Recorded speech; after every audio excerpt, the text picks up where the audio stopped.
Hello friends, இன்றைக்கி sweet bread sandwich பார்க்கலாம். First ப்ரெட்டை எடுத்துகிட்டு அதோடய ஓரங்களை எல்லாம் கட் பண்ணி எடுத்துக்கலாம். எல்லா ப்ரெட்டையும் அதுமாரி கட் பண்ணி எடுத்துக்கலாம்.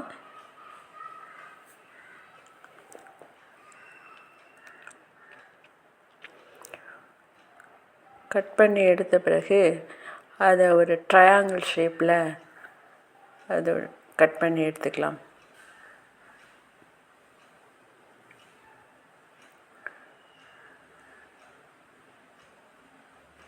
பசங்களுக்கு ப்ரெட்டுனாலே ரொம்ப பிடிக்கும். அதுவும் ஸ்வீட் ப்ரெட்டுனால் இன்னும் ரொம்ப டேஸ்ட்டாக சாப்பிடுவாங்க.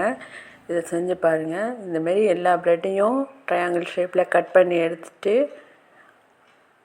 அதுக்கு உள்ள சாண்ட்விச் இப்போ நம்ம ரெடி பண்ணிக்கலாம். ஃபஸ்ட்டு தேங்காயை போட்டு நல்லா ஒரு கடாயில் போட்டு நல்லா வறுத்து எடுத்துக்கலாம். அது கூடவே துருவின கேரட்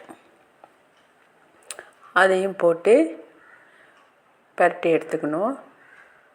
அப்புறம் கொஞ்சம் ஜீனி அதையும் போட்டு நல்லா ஒன்றாகிற வரைக்கும் நல்லா பரட்டி எடுத்துக்கணும்.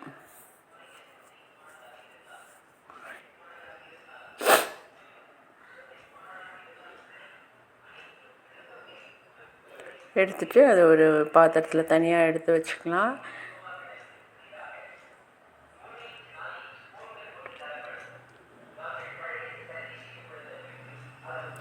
அப்புறம் வேறு ஒரு கடாயை வச்சு அதில் ப்ரெட்டு அந்த ப்ரெட் துண்டை கட் பண்ணோம்ல அதை ஒன்று ஒன்றா போட்டு பொரித்து எடுத்துக்கலாம்.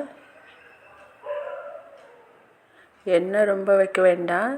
எண்ணெய் திருப்பி திருப்பி யூஸ் பண்ணால் உடம்புக்கு நல்லதில்லை. அதனால் கொஞ்சமாக எண்ணெயை வச்சுட்டு நம்ம ஒவ்வொரு ப்ரெட்டாக போட்டு ஃப்ரை பண்ணி எடுத்துக்கலாம்.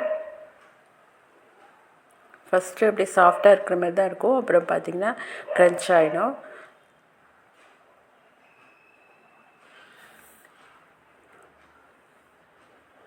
இதுமாரி எல்லாத்தையும் எடுத்துகிட்டு அப்புறம் ஒரு ப்ரெட்டை எடுத்து அந்த கேரட் சாண்ட்விச்சை வச்சு அது மேலே இன்னொரு ப்ரெட்டை வச்சு நம்ம சாண்ட்விச் ரெடி பண்ணிடலாம்.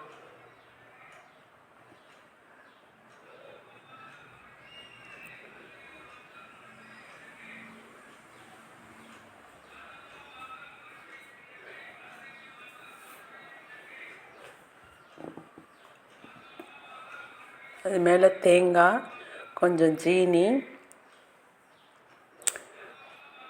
கொஞ்சோண்டு பால் அது மேலே விட்டு நம்ம சர்வ் பண்ணிடலாம். இது சாப்பிட்டு பாருங்கள், ரொம்ப டேஸ்டியாக இருக்கும், ஸ்வீட்டாக இருக்கும். அந்த கேரட் சாண்ட்விச் நல்லாவே இருக்கும். டேஸ்ட் பண்ணி பாருங்கள், எப்படி இருக்குன்னு சொல்லுங்கள்.